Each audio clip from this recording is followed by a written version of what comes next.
శుభ సంకల్పంతో ఇలాంటి ఒక సత్సంగాన్ని ఏర్పాటు చేయాలని అనుకున్నారు. వారికి ధన్యవాదాలు తెలియజేస్తూ మనం ఎప్పుడు మాట్లాడతాం ప్రాసంగికత అంటే రెలవెన్స్ అది అప్పుడప్పుడు అయిపోయింది కదా. Long back it was already done. అది ఎప్పుడో జరిగింది కదా. కాలాలు మారాయి, పరిస్థితులు మారాయి, సంప్రదాయాలు మారాయి, రీతులు మారాయి, వ్యవస్థలు మారాయి, మనుషులు మారారు, మనుషుల అవసరాలు మారాయి, టెక్నాలజీ మారింది, సైన్స్ ఎంతో అభివృద్ధి చెందింది. ఇన్ని మార్పుల మధ్య, ఇన్ని చేంజెస్ మధ్య, ఇన్ని పరిణామాల మధ్య, ఇన్ని అన్నిటి మధ్య, ఎవల్యూషన్ మధ్య ఇప్పటికీ ఒక మనిషి లేదా ఒక సిద్ధాంతం, ఒక వ్యవస్థ తాలూకు ప్రాసంగికత ఉంటుందా, రెలవెన్సీ ఉంటుందా? ఎప్పటివాడు శంకరుడు ఇప్పుడు క్రీస్తు పూర్వం, క్రీస్తు శకం, సరే ఏది ఒక కొలమానం, క్రొనాలజీని పెట్టుకోవడానికి ఒక కొలమానం. కానీ ఆయన భావధార ఇప్పటి వేలాది సంవత్సరాల క్రితం నాటి, మరి అప్పటి వేలాది సంవత్సరాల క్రితం నాటి జ్ఞానం ఇప్పుడు మనం చూస్తున్న ఏఐ రిలేటెడ్ జ్ఞానం, ఓం గురించి చెప్పిన జ్ఞానం అప్పుడైతే ఏఐ గురించి చెప్పిన జ్ఞానం ఇప్పుడు ఉంది. ఆర్టిఫిషియల్ ఇంటెలిజెన్స్ గురించి మాట్లాడుతున్న జ్ఞానం ఇప్పుడు ఉంది. అలాంటి సందర్భంలో ఇప్పుడు ఆదిశంకరాచార్యుడికి ఔచిత్యం ఉందా అనేది ఒక పెద్ద పాయింట్. క్షేమేంద్రుడు అని ఒక అద్భుతమైన వ్యక్తి ఉన్నాడు, మంచి మేధావి, జ్ఞాని, క్రీస్తు పూర్వకాలం నాటి గొప్ప వేదాంతి. ఆయన ఒక అద్భుతమైన మాట చెప్తారు. ప్రతి అంశంలో కూడా ఔచిత్య నియమం ఉండాలని చెప్తారు. ఔచిత్యం, ప్రిన్సిపల్ ఆఫ్ ప్రాపర్టీ అంటారు. ఆ ఔచిత్య నియమంలో ఏంటంటే మీరు ఏది చేసినా, ఏది సంకల్పించినా, ఏది ఆలోచించినా, అది కర్త కర్మ క్రియాత్మకంగా ఏది ఉన్నా దాంట్లో ఔచిత్యవంతంగా ఉండాలి, తగినట్లుగా ఉండాలి. దాని ఔచిత్యం అంటారు. ఔచిత్య ప్రాపర్టీ అది తగినట్టుగా ఉందా లేదా అని చూసుకోవడం. క్షేమేంద్రుడు చెప్తాడు, ఒక సూత్రం ఇచ్చాడు. అది మనం ఏం చేసినా కూడా ఔచిత్యవంతంగా ఉండాలి. మాట్లాడినా, చేతలు చేసినా, మన ప్రవర్తనలో కానీ, బాడీ మైండ్ అండ్ సోల్ పరంగా, మూడింటి పరంగా ఔచిత్యవంతంగా ఉండాలని చెప్తాడు. సో ఔచిత్యం అనేది కనుక సూత్రాన్ని కనుక తీసుకుంటే ఆదిశంకరుడు ఇప్పటికి అవసరమా? అప్పుడెప్పుడు అంటే ఒక మనిషి man is a product of circumstances and human being is a product of different socio economic cultural conditions. ప్రతి వారు కూడా ఆయా సామాజిక, ఆర్థిక, రాజకీయ, సాంస్కృతిక, చారిత్రక, మానవీయ కోణాలు, అవసరాల నుంచి ఏర్పడ్డ వాళ్ళు మాత్రమే. మనుషుల్ని కాలం సృష్టిస్తుంది. కాలము, ప్రకృతి తన గమనానికి, తన అవసరాలకి, తన నియమాలకి అనుకూలంగా ఉండే వ్యక్తుల ద్వారా తను ప్రతిష్టానం చెందుతుంది, తను కనిపిస్తుంది. అంటే డైరెక్ట్ కనిపించదు. మన కాలం అనేది ఇట్లా సీజన్స్ చేంజ్ అవ్వడం, 4 ఋతువులుగా మారడం ఒకవైపు అయితే, లేదా వర్షాకాలము, లేదా చలికాలం, పొద్దున ఉదయం, వాళ్ళ రాత్రి, భ్రమణ పరిభ్రమణాలు, ఇవన్నీ ఒకవైపు అయితే, తాను అనుకున్నది, ప్రకృతి తాను అనుకున్నది, పర్యావరణం తాను అనుకున్నది, కాలం తాను అనుకున్న మార్పులని ప్రజల్లో తీసుకురావడానికి, లోకంలో తీసుకురావడానికి వ్యక్తుల ద్వారా మేనిఫెస్ట్ చేస్తుంది. సో అలా ఒక్కొక్క కాలానికి ఒక్కొక్క హీరో ఉంటాడు. మనం హీరో అంటాం. మనం ఇప్పుడు ఏమంటున్నాడు, ఈ మార్వెల్ కామిక్స్ చూస్తున్న టైంలో సూపర్ మ్యాన్లు, హీ మ్యాన్లు, ఆ మ్యాన్లు, ఈ మ్యాన్లు, మనకి హనుమాన్ వచ్చాడు. సో ఇలాంటి నేపథ్యంలో మనం ఏం చెప్తామంటే దిస్ ఇస్ ఎ యూనివర్స్. అంటే సూపర్ మ్యాన్ లో యూనివర్స్.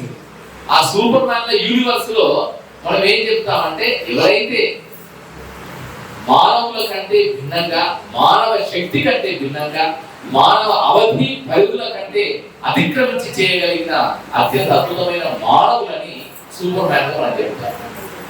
సో అలాంటి సూపర్ మ్యాన్ ఎలా పుడతారు అంటే ప్రకృతి పుట్టిస్తుంది, కాలం సృష్టిస్తుంది, ఆ పర్యావరణం, ఆ సమాజం తనకు అనుకూలంగా, తన సుస్థితి కోసం, తన సమస్థితి కోసం, తన కొనసాగింపు కోసం వ్యక్తులను సృష్టిస్తుంది. అలా సృష్టించబడ్డ అరుదైన, అపూర్వమైన, అద్భుతమైన యుగ పురుషులలో ప్రాతస్మరణీయులు, చిరస్మరణీయులు ఆదిశంకరుడు.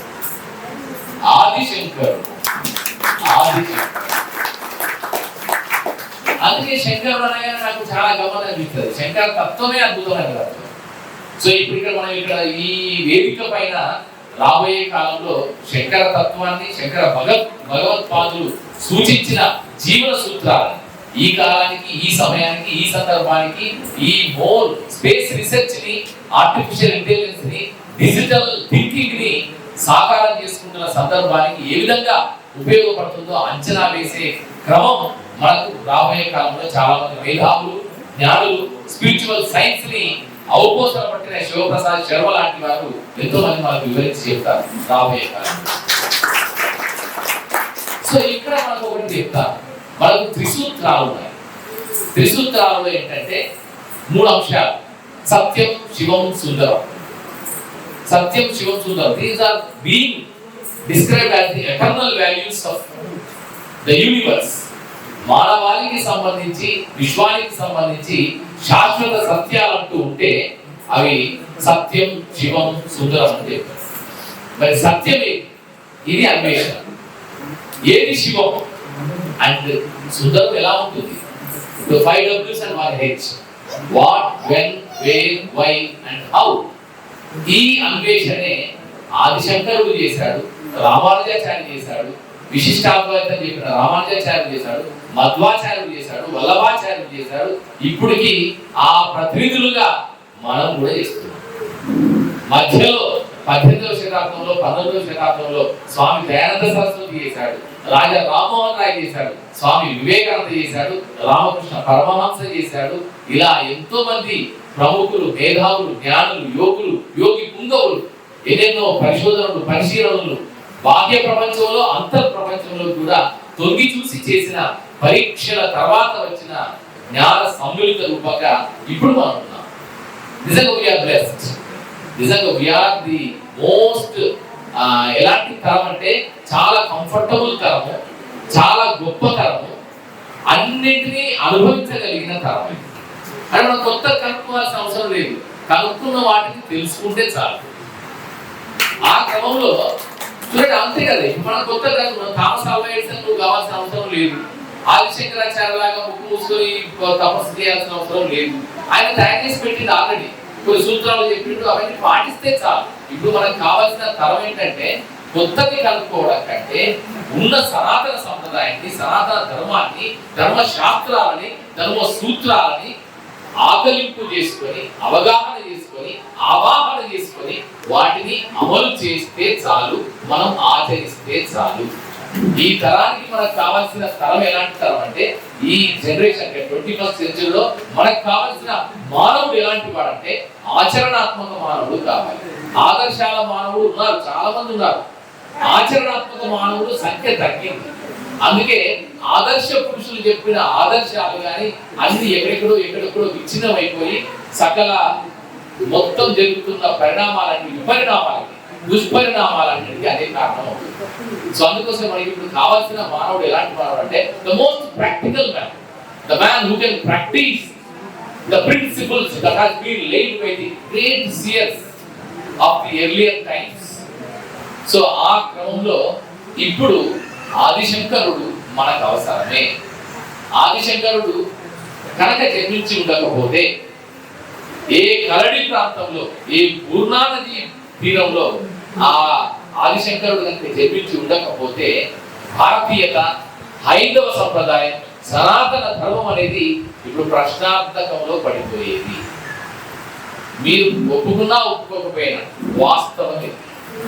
ఎందుకు వాస్తవం అంటే మన భారతీయ మొత్తం సామాజిక నిర్మితిని చతుర్వర్ణ విధానం అని చెప్పి మనోధర్మ శాస్త్రంలో నిర్ధారించిన విషయం మనందరికీ తెలుసు. చతుర్వర్ణ విధానంలో బ్రాహ్మణ, క్షత్రియ, వైశ్య, శూద్ర అనే వ్యవస్థలో అది నిర్మాణం అయిపోయింది. ఎందుకు నిర్మాణం అయిపోయిందంటే అప్పుడు సామాజిక నియమాలను అనుసరించి, సామాజిక అవసరాలను అనుసరించి ఏర్పాటు చేసింది తప్ప ఒకరు ఎక్కువనో ఒకరు తక్కువనో కాలకండి. ఉత్పత్తి కులాలు, ఉత్పత్తికి సంబంధించి ఉపయోగించుకునే కులాలు, ఉత్పత్తిని అంటే సమాజం చేసిన ఉత్పత్తిని ప్రజలందరికీ పంచగలిగిన, అందరికీ పెంచగలిగిన అద్భుతమైన మేధోజ్ఞానం ఉన్న వ్యవస్థలన్నీ కూడా ఆయా అవసరాలను బట్టి ఏర్పడ్డాయి. అందుకే ఏది ఉన్నా ఏదైనా కూడా మనం గమనించాల్సిన అంశం ఏంటంటే సామాజిక, ఆర్థిక, రాజకీయ, సాంస్కృతిక, శాస్త్రీయ, సాంకేతిక పరమైన అంశాలు మాత్రమే మానవ జాతిని, మానవ పరిణామాన్ని, మానవ ఆలోచన ధోరణిని, మానవ తాత్వికతని, మానవ దార్శనికతని ప్రభావితం చేస్తాయి, కొనసాగిస్తాయి, ముందుకు తీసుకెళ్తాయి, పరంపరగా నిర్ధారించబడతాయి. ఆ పరంపర ఆదిశంకరు నుంచి మొదలైంది. ప్రశ్నించే పరంపర, తర్కించే పరంపర, తాత్వికంగా చూసే పరంపర, దార్శనికంగా ఆలోచించే పరంపర. ఇప్పుడు మనం అంటున్నాం, ఇవన్నీ ప్రశ్నిస్తున్నాం, ఇవన్నీ ఇది ఎట్లా అవుతుంది, అది ఎట్లా అవుతుంది అంటున్నాం, ఇది ఎట్లా అవుతుంది, అది ఎట్లా అవుతుంది అనే ప్రశ్నలు మొదటిసారిగా చేసింది ఎవరంటే ఆదిశంకరుడు. అందుకే ఆది శంకరుడు అయ్యాడు, ఆది మొదటి శంకరుడు. అప్పటి వరకు వేదాలను ఎవరు ప్రశ్నించిన వాళ్ళు లేదు, అప్పటి వరకు బ్రహ్మసూత్రాల గురించి వివరణ ఇచ్చిన వాళ్ళు లేదు, అప్పటి వరకు భగవద్గీతలో సూత్రాలను కానీ, దాంట్లో ఉండే పర్సనాలిటీ డెవలప్మెంటల్ ఇష్యూస్ కానీ మానవులకి, సామాన్యుల చేత అర్థమయ్యేలా చెప్పగలిగిన ప్రవక్త గాని, ప్రవచనకర్త గాని లేదు. ఉపనిషత్తుల సారాన్నంతా చెప్పగలిగిన మహామేధావి గాని, జ్ఞాని గాని, అవపోసన పట్టిన వారు గాని లేదు. ఆదిశంకరుడు వచ్చిన తర్వాతే he is the most democratic person on the earth. మనం అంటాం డెమోక్రసీ గురించి మాట్లాడుతున్నాం. ఒక జ్ఞానం అనేది కొన్ని వ్యక్తులకు మాత్రమే, కొందరు సామాజిక వర్గాలకు మాత్రమే పరిమితం కావాల్సిన అవసరం లేదు. ఇది సార్వజనీనమైన సత్యము. ఈ సార్వజనీనమైన సత్యాన్ని ప్రపంచంలో ప్రజలందరికీ అందించాలి. ఆ అందించడానికి డెమోక్రటైజ్ చేయాలి, వ్యవస్థని డెమోక్రటైజ్ చేయాలి, జ్ఞానాన్ని డెమోక్రటైజ్ చేయాలి, వేదాలని డెమోక్రటైజ్ చేయాలి, ఉపనిషత్తులను డెమోక్రటైజ్ చేయాలని మొత్తం భారతీయ తాత్విక చింతనలో ఉండే మహా గొప్ప గ్రంథాలన్నింటినీ మొట్టమొదటిసారిగా తన ప్రవచనాల ద్వారా డెమోక్రటైజ్ చేసి ప్రజలందరికీ, అట్టడుగు సామాజిక వర్గాలకు సంబంధించిన ప్రజలందరికీ కూడా అందించిన మహా జ్ఞాని, యుగ పురుషుడు ఆదిశంకరుడు. అందుకే ఆయన చెప్పాడు కదా, సింపుల్, మనందరికీ తెలిసిన చిన్న సత్యం, గాయత్రి మంత్రం అనరు. గాయత్రి ఓం భూర్భువస్వః అనే పదంతో మొదలయ్యేది. అంటే పంచభూతాలని ఆవాహన చేసుకోవడానికి, పంచభూతాలు మనకు చేస్తున్న సహాయానికి కృతజ్ఞత చెప్పే ఒక అద్భుతమైన మంత్రం అది. ఆ మంత్రాన్ని కేవలం కొంతమంది మాత్రమే పరిమితమైన సందర్భంలో దాన్ని డెమోక్రటైజ్ చేసింది. మొత్తం గుడి ఎక్కి తనంతా ఓపెన్ గా ప్రవచించి, అయ్యా ఇది మీ అందరిది, ప్రజలందరిది, ఇది ఒకరి సొత్తు కాదు, ఇదంతా, ఈ జ్ఞానం అంతా ప్రజలందరిదని దాన్ని డెమోక్రటైజ్ చేసింది, ప్రజాస్వామీకరించిన మహనీయుడు ఆదిశంకరుడు. సో ఇలా చాలా, అసలు ఎంత విప్లవాలు ఉన్నాయో మనం అనుకుంటాం. ఇప్పుడు అన్ని విప్లవాలు అంటే ఇంకేదో విప్లవాలు అనుకుంటాం. ఆ విప్లవాలుగా ఒక ఐడియాలజికల్ రివల్యూషన్, ఒక భావోద్వేగపరమైన రివల్యూషన్, ఎమోషనల్ రివల్యూషన్, అన్నింటి నుంచి జ్ఞానపరమైన రివల్యూషన్ తీసుకొచ్చిన గొప్ప విప్లవకారుడు, గొప్ప చైతన్యశీలి, గొప్ప జ్ఞాని ఆదిశంకరుడు. అందుకే ఆదిశంకరుడు చెప్పిన వాటిలో చాలా అద్భుతాలు ఉన్నాయి. ఎంత మొత్తం ప్రస్థానత్రయాన్ని ఔపోసన పట్టాడు. ఆ ప్రస్థానత్రయాన్ని ఔపోసన పట్టి, బ్రహ్మసూత్రాలని, ఉపనిషత్తులని, భగవద్గీతని ఔపోసన పట్టి వేదాంగాలన్నింటినీ కూడా తుగ్గిట ఇట్లా మొత్తం ఇట్లా పట్టేసి ఆయన వాటిలోని సారాన్నంతా తీసుకొని, అయ్యా మానవుడే సత్యం, మానవుడే నిత్యం, మానవ ధర్మమే అంటే మానవ కొనసాగింపే ధర్మం అని చెప్పిన వాడు. అందుకే ఆయన ఎంత అద్భుతాలు చేశాడంటే, మొత్తం ఎక్కడెక్కడి నుంచి అంత చిన్న వయసులోనే భారతదేశం అంతా పర్యటించాడు. మనం ఇప్పుడు అనుకుంటున్న పాదయాత్రలన్నిటికీ ఆది పునాది ఎవరంటే ఆదిశంకరుడే.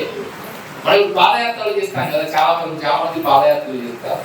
సో కాలితో వెళ్తామని మొక్కుకుంటారు, సో మోకాళ్ళ మట్లలో వెళ్తామని మొక్కుకుంటారు. సో ఇలాంటి ఒక వినూత్నమైన, మనం అనుకుంటున్నాం భక్తికి అది ఒక కులమానం అనుకుంటున్నాం. అలాంటి వాటిని ఎన్నింటినో ఆయన ఆచరించి చూపించాడు. ఇది మొత్తం భారతదేశం అంతా కూడా 32,87,000 చదరపు కిలోమీటర్ల దూరాన్నంతా కూడా తన కాళ్ళతో నడిచి ఈ నేల పైన సనాతన ధర్మ ప్రతిష్టని పునఃస్థాపితం చేసిన అద్భుతమైన యోగి, మహాజ్ఞాని ఆదిశంకరుడు. సో అలాంటి తాత్వికత ఇంకోటి ఉంటుంది. ఆయన చెప్తాడు, జగన్మిథ్య, బ్రహ్మ సత్యం జగన్మిథ్య అని చెప్తాడు. దాని విమర్శలు ఉన్నాయి, కోపతాపాలు ఉన్నాయి, ఇంకేవేవో ఉన్నాయి దాని మీద. అది జగన్మిథ్యనా, జగత్తు మిథ్యనా, all the world is a myth అని చెప్తారు. అవును, ఎస్, మిత్తే, కరెక్టే. మనం ఈ మిత్తులోనే కొట్టుకుంటాడుతున్నాం. అందుకే అసలైన జ్ఞానాన్ని తెలుసుకోమన్నాడు. ఆ అసలైన జ్ఞానమే బ్రహ్మజ్ఞానం. ఆ బ్రహ్మజ్ఞానం ఏంటంటే, అయ్యా స్వామి, నువ్వు చేసే పనులు ఎవరికైతే హాని కలిగించవో, అది పశు పక్షాదులకు కానీ చరాచర సృష్టి దేనికి కానీ బంధం కలిగించవో, కష్టం కలిగించవో, ఇబ్బందులు కలిగించవో, అలాంటిదే అసలైన బ్రహ్మజ్ఞానము అని చెప్పారు. దానికి మానవుడుగా వచ్చేటట్టు కాదు. మనం రోజు ఒక్కరినైనా ఇబ్బంది పెడతాం, మన మాటలతో కానీ, మన చేతులతో కానీ, మన చేసే పనులతో కానీ, మన ప్రవర్తనతో కానీ. అలా కాకుండా ఇవన్నీ మాటలు, చేతులు, ప్రవర్తన, మనం చేసే మొత్తం ఆచరణ, కార్యాచరణ అంతా కూడా ఎలా ఉండాలంటే మానవుల మధ్య ఒక మంచి బంధాన్ని ఏర్పరిచేలా ఉండాలి. మానవుడు తనని తాను తెలుసుకోవడానికి, నో థైసెల్ఫ్ అంటాం కదా, ఆత్మ జ్ఞానాన్ని పొందడానికి కావలసిన ఒక వారికను ఏర్పాటు చేసేలా ఉండాలి, వారధిని సృష్టించగలిగేలా ఉండాలి. నిజానికి చెప్పాలంటే మనకునే రెండు ప్రపంచాలు. సరే, యోగ శాస్త్రం ప్రకారం షడ్ దర్శనాల్లో చెప్తారు. ఉత్తర మీమాంస ఉంది, పూర్వ మీమాంస ఉంది, కపిలుడు చెప్పినటువంటి సాంఖ్య శాస్త్రం ఉంది, అలాగే పతంజలి చెప్పినటువంటి యోగ శాస్త్రం ఉంది. వీటన్నిటి యొక్క సారాంశానికి సంబంధించి ఒక అద్భుతం ఉంది. ఏంటంటే కపిలుడు సాంఖ్యలో చెప్తారు, ప్రకృతి పురుష అనే కాన్సెప్ట్ చెప్తూ అన్నమయ, ప్రాణమయ, మనోమయ, విజ్ఞానమయ, ఆనందమయ కోశాలని పంచకోశ సిద్ధాంతాన్ని చెప్తాడు. అయ్యా మానవ, నువ్వు ఎన్ని రకాలుగా ఉన్నావంటే పంచకోశాలలో నేనున్నాను అని చెప్తాడు. మానవుడు పంచకోశ సిద్ధాంతం ప్రకారం పనిచేస్తాడు. అన్నమయ అంటే భౌతిక అవసరాలు తీర్చుకోవడం, ప్రాణమయ అంటే తను ఎదగడానికి, నడవడానికి, కూర్చోడానికి, పరిగెత్తడానికి కావలసిన అంశాలు తీసుకోవడం, విజ్ఞానమయ, మనోమయ, ఆనందమయ. ఆనందమయ అంటే అల్టిమేట్ ఏంటి, మనిషి యొక్క అంతిమ గమ్యం ఏంటి అంటే, జీవితాలస్యం ఏంటంటే ఆనందాన్ని పొందడమే, బ్రహ్మానందాన్ని పొందడమే. ఒక ఆనందాన్ని పొందడం కోసమే చేస్తాం. ఆనందం ఎప్పుడు వస్తుందంటే మనకి మనం అంతర్గత ప్రపంచంలోకి మనం తెలుసుకున్నప్పుడే. మనం బహిర్గత ప్రపంచము, అంతర్గత ప్రపంచం, ఈ రెండు ప్రపంచాల మధ్య సంధాన వారధిని నిర్మించినప్పుడు మాత్రమే సాధ్యము. ఆ సాధ్యాన్ని చేయడానికి శంకరుడు చెప్పిన మార్గమే మార్గం. బుద్ధుడు చెప్పాడు, వర్ధమాన మహావీరుడు చెప్పాడు, జీసస్ క్రైస్ట్ చెప్పాడు, ప్రాఫెట్ మొహమ్మద్ చెప్పాడు, గురు గ్రంథ సాహిబ్ లో గురునానక్ కూడా చెప్పాడు. సో ఒక్కొక్క జొరాస్టర్ చెప్పాడు. వీటన్నిటిని విమర్శిస్తూ, వ్యతిరేకిస్తూ దస్ స్పేక్ జరతుష్ట అని ఒక నీషి అని చెప్పాడు. అంటే వ్యతిరేకిస్తూ కూడా కొంత వాదనలు వచ్చాయి, విమర్శిస్తూ కొన్ని వాదనలు వచ్చాయి.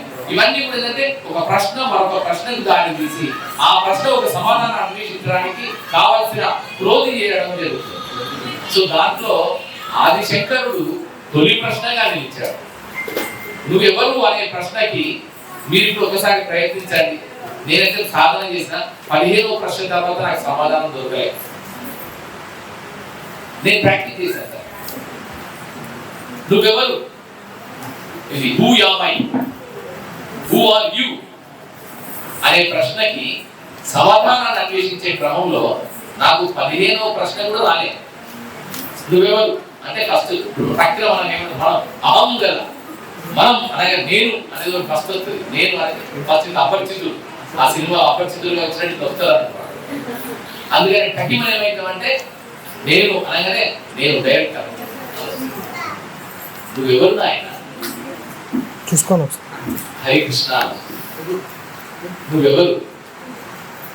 నేను మాట్లాడలే. నువ్వెవరు? మాది వరంగల్. నువ్వెవరు? మాది శాయంపేట. నువ్వెవరు? స్వరాజ్యం సుదర్శనల కొడుకు. నువ్వెవరు? ఒక విద్యార్థి. నువ్వెవరు? ఒక ఉద్యోగి. నువ్వెవరు? మీరు ఎంత వేసుకోవాలి. ఎన్ని ప్రశ్నలకు మీరు సమాధానం చెప్పుకోవాలి. ఒక 15వ ప్రశ్న తర్వాత టీన్స్ కూడా ఉంటారు. 19వ ప్రశ్న వరకు రాదు. టీన్స్ అంటే టీన్స్ 13 to 19 వరకు టీన్స్ ఉపయోగపడుతుంది. నేను ఎవరు ఒక ప్రశ్న, రెండు ప్రశ్న. ఒక 15వ ప్రశ్న తర్వాత మీకే అర్థమవుతుంది నేనేం కాదు, నేనేమీ లేదు, నేను శూన్యం, నేను మిథ్య అనే విషయం మీకే అర్థమవుతుంది. అంటే ఒక్కొక్కటిగా వదులుకోవడం. The value of losing our self. ఇది అప్పుడు రీలర్నింగ్. అన్లర్నింగ్ అయిన తర్వాత వచ్చే రీలర్నింగ్. అన్లర్న్ కావాలి ఫస్ట్. ఏదైతే శివంగా ఉంటుందో, సుందరంగా ఉంటుందో అదే సత్యం. శివం అంటే మంచితనంగా ఉండేది, మంచిగా జరిగేది, మంచిని కల్పించేది. అలాగే సుందరంగా ఉండేది అంటే కంటికి ఎక్కువగా, జ్ఞానేంద్రియాలకి సొంపుగా ఉండేది, ప్రపంచం అంగీకరించగలిగింది. మన ఒక జ్ఞానేంద్రియాలకి కాదు, లోకమంతా అంగీకరించగలిగిందే సౌందర్యం. సౌందర్యం అంటే కనుముక్కు తీరులో ఉంది, కోటేరు లాంటి ముక్కు, 6 అడుగుల ఆజానుబాహుడు, అరవింద దళాయతాక్షుడు. ఇది సౌందర్యం అంటే. అది వేరు. సౌందర్యం అంటే ఏది అంటే ఏదైతే లోకానికి ఆమోదయోగ్యత ఉంటుందో అదే సౌందర్యం. ఏదో ప్రపంచంలో miss India, miss world, miss universe పోటీల్లో 36, 24, 36 అనేది నామ్స్ డిక్లేర్ చేసిళ్ళు కనుక 36 ఉంటే, 24 ఉంటే, 36 ఉంటే సౌందర్యం అనే కొలతలు. నువ్వు అది కాలంతో చూసుకో, కొలతలు మారిపోతే మన సౌందర్యం మారిపోతుంది. అలా కాకుండా ఇక్కడ సౌందర్యం అనేది ఒక శాశ్వత సౌందర్యం. ఈ భౌతికపరమైన శారీరక పరిణామాలకు అతీతమైన ఆత్మ సౌందర్యమే సౌందర్యం. ఆత్మ రూపంలో నిర్గుణమని, ఎలాంటి గుణము లేదు, త్రిగుణాలలో ఏ గుణము లేదు. సో సప్త రజస్ తమో గుణాలకు అతీతమైనది. సో ఇలాంటి. అందుకనే ఏది సత్యం అంటే ఏదైతే మంచిని కలిగిస్తుందో, ఏదైతే లోకానికి మంచి చేస్తుందో, ఏదైతే ప్రకృతికి మంచి చేయగలుగుతుందో, ఏది సౌందర్యవంతంగా ఉంటుందో అదే సత్యం. సో దెన్ వాట్ ఈస్ శివం అండ్ వాట్ ఈస్ గుడ్నెస్? శివం అంటే గుడ్నెస్, మంచి. ఏది మరి ఏది మంచి? అయ్యా స్వామి నువ్వు బాగా చెప్తావు, మరి ఏది మంచి అంటే ఏదైతే సత్యంగా ఉంటుందో, ఏదైతే నిరపేక్షంగా ఎవరు అందరూ అంగీకరించేలా ఉంటుందో, ఏదైతే సౌందర్యవంతంగా ఉంటుందో. సత్యమై ఉండాలి, సౌందర్యవంతమై ఉండేదే మంచి. మరి ఏది సౌందర్యం? ఏదైతే సత్యమో, ఏదైతే మంచి చేయగలుగుతుందో, మంచి కలిగించగలుగుతుందో అదే సౌందర్యం. సో ఇది ఈ త్రిగుణాలకు త్రిసత్యాలు అంటారు. సో ఈ త్రిసత్యాలకు సంబంధించిన ఎన్నెన్నో తాత్వికపరమైన అంశాలని మన వేదాంగాలు, ఉపనిషత్తులు, బ్రహ్మ సూత్రాలు, అన్ని పురాణాలు ఇవన్నీ కూడా చెప్పారు. సో అలాంటి దాంట్లో ఒక చిన్న ఉదంతాన్ని చెప్పి నేను దీన్ని మీ దృష్టికి తీసుకొస్తాను. ఆదిశంకరుడు పూర్ణానదిలో స్నానం చేస్తున్నప్పుడు మొసలి అతన్ని పట్టుకుంది. పట్టుకున్న తర్వాత మొసలి పట్టుకుంటే మొసలికి విడిచిపెట్టదు అసలు. అప్పుడు ఆయన ఏం చేశారంటే వాళ్ళ అమ్మ ఎదురు పాప అమ్మ, అయ్యో నా కొడుకు వరాలా బిడ్డ, అయ్యో నా కొడుకు ఏమవుతారంటే, అమ్మ నేను చనిపోతే ఎట్లా ముసలి తిన్నదంటే మనిషి బతడు, నేను చనిపోయే ముందు సన్యాసాన్ని నేను స్వీకరించి నేను మరణిస్తానమ్మా, అతుల సన్యాసాన్ని నేను తీసుకొని మరణిస్తాను, నా సన్యాసాన్ని తీసుకోవడానికి నాకు అనుజ్ఞనివ్వండి అమ్మ అని ఇచ్చాడు. ఎందుకంటే అమ్మకు చాలా ఇంపార్టెంట్ ఇస్తారు. ఎందుకంటే ఆయనకి ఏంటంటే అమ్మలందరి కోరిక ఏమనుకుంటుంది, కొడుకు మనలాగే పెళ్లి చేసుకొని పిల్లల్ని కానీ ఇంత సుఖంగా, సంతోషంగా, హాయిగా ఇంత వ్యవసాయం చేసుకుంటూ నా కళ్ళ ముందర ఉండాలి, పిల్ల పాపలతో వంశాభివృద్ధి చేసుకుంటూ బాగుండాలి అనేది ప్రతి తల్లి ఆకాంక్ష. ఆదిశంకరుడి అమ్మ కూడా అమ్మే కదా, అమ్మ అట్లే ఆలోచిస్తారు. అయిపోయి అయ్యా పెళ్లి చేసుకొని గోడ పెడతానంటే ఆయన అసలు పెళ్లి చేసుకుంటలేడు అసలు. అందుకని సరే ఇప్పుడు నేను అమ్మ నేను పోతున్న టైంలో కనీసం నాకు పర్మిషన్ ఇస్తే నేను ఇక సన్యాసాన్ని తీసుకుని ఇక నేను సన్యాసిగా నేను మరణిస్తాను అని చెప్తే ఆమె సరైనగా ఇక తప్పని పరిస్థితుల్లో సరే బిడ్డ నేను సన్యాసం తీసుకోవాలి అలాగే ఆయన అప్పటికే మహాజ్ఞాని, ఆ సన్యాసానికి సంబంధించిన క్రతువు అంతా తెలిసిన మహాజ్ఞాని. సో అందుకని ఆమె అక్కడ ముసలి ఉండగానే తను సన్యాసం తీసుకోవడానికి కావాల్సిన మంత్రాలని ఉచ్చారణ చేయడం మొదలెట్టారు. ఆ ఉచ్చారణ చేస్తున్న క్రమంలోనే ముసలి తను ఆయన వదిలేసి ఆ నీళ్ళలోకి జారు. ఇది శంకరుడి గురించిన చెప్తున్న కొన్ని జీవన ఘట్టాలలో ఒక అద్భుతమైన ఘట్టం. సో అలాగే మనం కూడా చేయాల్సిందంటే మొసలి ఏంటంటే ఇక్కడ ఒక సింబాలిజం ఏంటంటే మొసలి మన సంసారంలో కనిపించే ఐహికపరమైన, ఆముష్మికపరమైన బంధాలు, సంబంధాలు, అనుబంధాలు. ఇప్పుడు నేను ఇంత చెప్తున్నా కూడా ఇంటి దగ్గర పిల్లగాడు తినడో లేదు, అరే అవును కదా, మా ఆయన మరి తాళం వేసిందో లేదా, నేను బయటికి పోతానన్నాడు, తాళం ఇచ్చిందా, తాళం పక్కన పెట్టిందా, ఇంట్లో ఇచ్చిందా, నేను పక్కరాకపోతుంది అనిపిస్తుంది ఖచ్చితంగా. లేకపోతే అనుకుంటారు అరే మా మనవడు వచ్చే టైం ఏంటి, మా మనవడు ఏదో వస్తారన్నాడు, తాతలు పడతారు మా మనవడు, ఆ మనవాడికి మరి ఏదైనా తీసుకోవాలి వెళ్ళేటప్పుడు మామిడిపల్లి ఇక్కడ దొరుకుతాయా, మామిడిపల్లి దొరికితే మామిడిపల్లి తీసుకెళ్తే బాగుంటుంది అని అనుకుంటున్నాం. సో ఇక్కడ మనం పరిపరి విధాల ఒక్కొక్కరు ఒక్కొక్క ప్రపంచంలో ఉన్నారు సార్. మీరు ఒక మనిషి కాదు, మీరు ఒక ప్రపంచం. Every human being is a world in himself. ఇప్పుడు ఏకకాలంలో ఎన్ని ఆలోచనలు చేస్తున్నారు. ఇప్పుడు ఏమైందంటే డైరెక్ట్ కల్చర్ ఏదో వచ్చేవారు చెప్పండి, ఏదో పిచ్చి పిచ్చి పిచ్చేసారి చెప్తున్నారు అనుకుంటారు. ఏదో జగన్ విద్య అంటాడు, ఆదిశంకరుడు ఏం చెప్తున్నాడో తెలియదు కానీ ఇదైతే పితికితలు చెప్తున్నారు. ఆయన చెప్పినే నేను చెప్తున్నాను, దానికి వేరే ఏం చెప్పండి. కాకపోతే in a better way, in a contemporary స్టైల్లో నేను చెప్తున్నాను. ఇంతకుముందు శాస్త్రి గారు కూడా చాలా చక్కగా స్పిరిచువల్ సైన్స్ ని అత్యంత అద్భుతంగా చక్కగా వివరిస్తూ ఇప్పటి అవసరానికి అనుకూలంగా చెప్తూ వచ్చారు మన జీవన ధర్మంలో ఉండే అంశాలు. సో అందుకని ఇలాంటి మన అంత ప్రపంచంలో మనం కొట్టుమిట్టాడుతూ ఉన్న వ్యవస్థలో మొసలి ఎవరయ్యా అంటే ఈ ఆలోచనలే మొసలు. మీరేమేమైతే ఆలోచిస్తున్నారో ఆ మొసలు అంటే ఏదో మొసలి మకరం అన్నట్టు ఉండదు, అది దానికి ఒక రూపం ఉండదు, symbolism. Indian philosophy is totally of symbolism. అద్భుతమైన ప్రతీకలు ఉంటాయి, పురాణాలు అంతటా ప్రతీకలే మీకు. సో అతను ఎక్కడ కూడా మొసలి అంటే మొసలి కాదు పట్టుకున్నది మన ఆలోచనలు, మన సాంసారిక బంధాలు, మన ఆముష్మికమైన ఐహికపరమైన అనుబంధాలు ఏవైతే ఉన్నాయో అవే.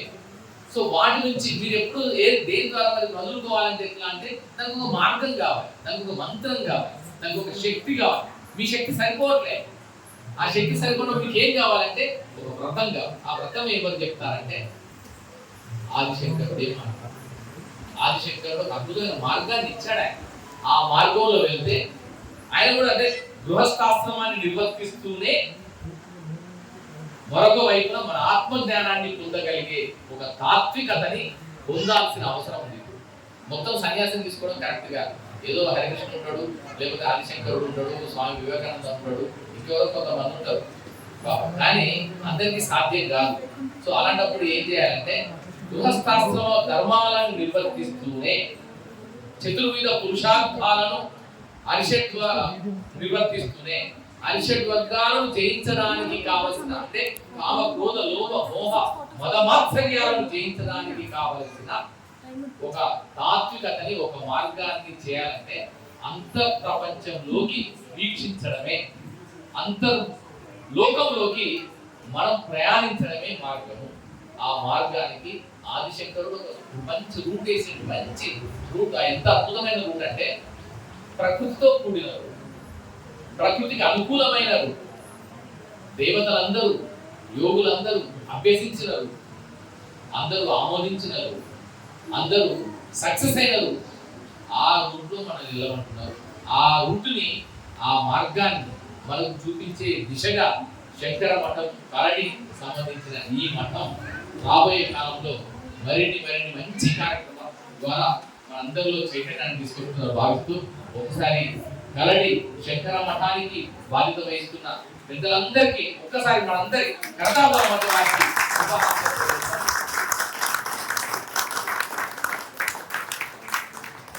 అలాగే ఇంతకుముందు ఒక మిత్రుడు ఒక అద్భుతమైన మాట చెప్పాడు. ఎందుకంటే ఇప్పుడున్న కాలం చూసినవా, చేంజింగ్ టైమ్స్, అనుకూలంగా మనం మారాలి. అడాప్టబిలిటీ అంటాం. సో అనుగుణ్యత పొందరు. దానికోసం ఏం చేసి ఇప్పుడు అంతా ఓటీటీలో సిరీస్ చూస్తున్నారు కదా. ఆదిశంకరుడు తత్వాన్ని చెప్పడానికి మనం కూడా ఒక విజువల్ మీడియా. ఇప్పటి వరకు ఉన్న సంప్రదాయ విధానం ఏంటంటే ప్రవచనాలు చెప్పడమే విధానం, లేదా రేడియో వ్యాఖ్యానాలు చెప్పడం, లేదా ఒక పెద్ద మీటింగ్ పెట్టి సత్సంగాలు చెప్పడం అనేది మాత్రమే ఉంటుంది. అలా కాకుండా ఇప్పుడున్న మీడియా ఏంటంటే సినిమా మీడియా ఉంది, సోషల్ మీడియా ఉంది. వీటి ద్వారా కూడా చెబితే ఈ కాలపు యువతకి తెలుస్తుంది, ఆదిశంకరుడి గురించిన మహోన్నతత్వం తెలుస్తుంది. ఆ శంకరాచార్య తత్వం బోధపడితే ప్రపంచం అంతా సుఖ శాంతులతో సంతోషంగా ఉంటుంది. ఆనందం పరమావధి అయినప్పుడు ఆనంద మార్గం శంకరుడు చెప్పింది బాగుంటుంది అని మన మిత్రుడు ఒక మాట చెప్పాడు, తన డైరెక్టర్.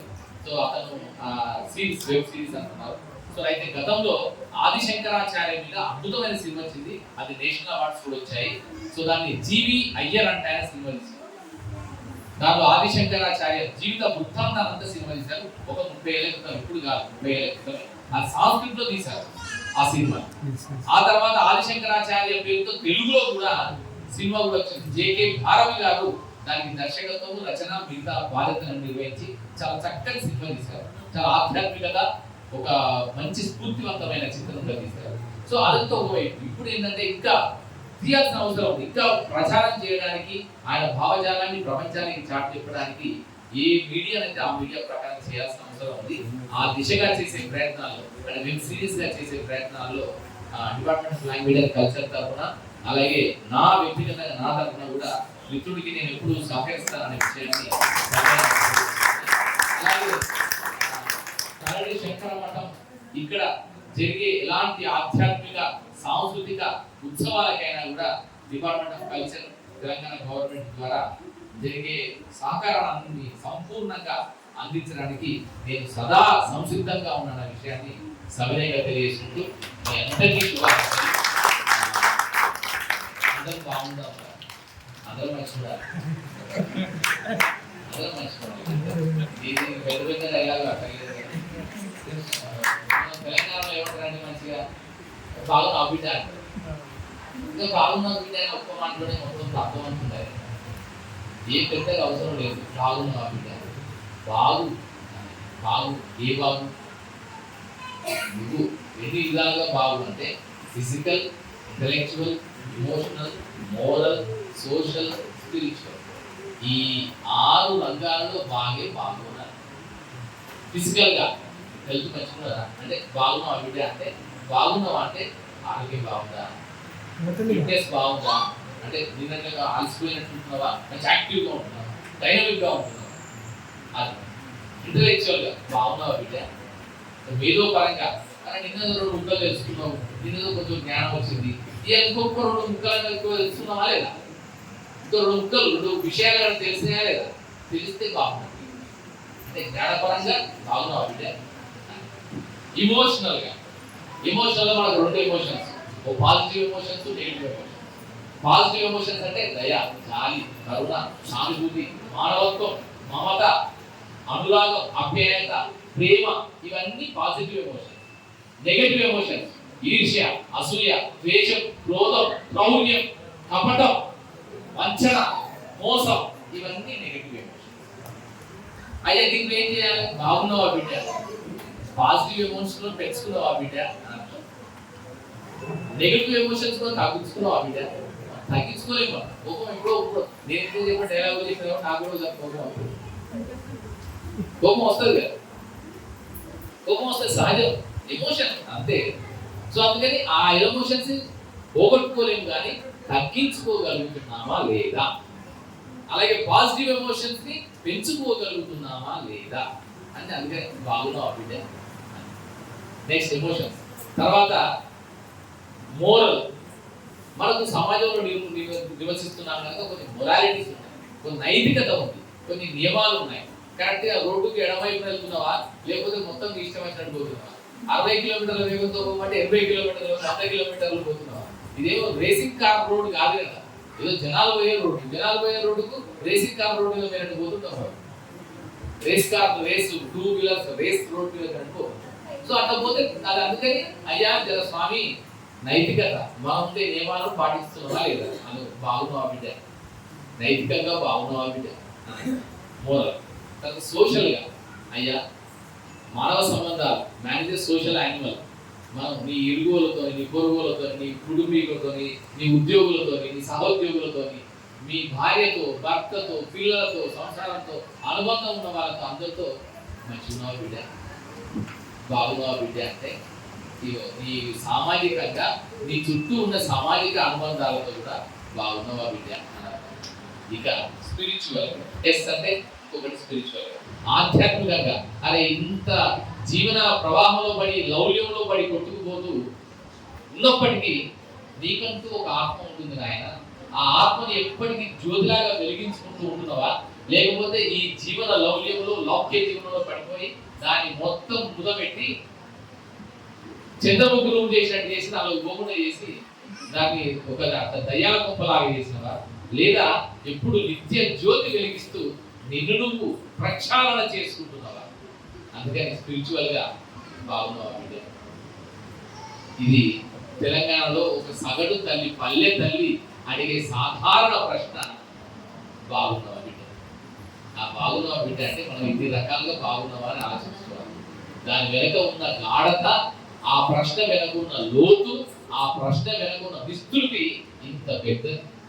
ఇవన్నీ చెప్పదు, మీ అమ్మ చెప్పదు, మా అమ్మ చెప్పదు, మా నాన్న చెప్పడు, మీ నాన్న బాగున్నా బిడ్డ అంటారు. ఆ బాగున్నావు బిడ్డ అలవోకగా అంటారు, కానీ ఆ బాగున్నావు బిడ్డ అన్న దాంట్లో ఇంత డెప్త్ ఉందనే విషయాన్ని మీ అందరికీ గుర్తు చేస్తూ ఒక్కసారి ఆది శంకరాచార్యుడి పదానికి, ఆయన మార్గానికి, ఆయన జ్ఞాన పదానికి నీరాజనాలు అర్పిస్తూ అందరికీ ధన్యవాదాలు, శుభాకాంక్షలు.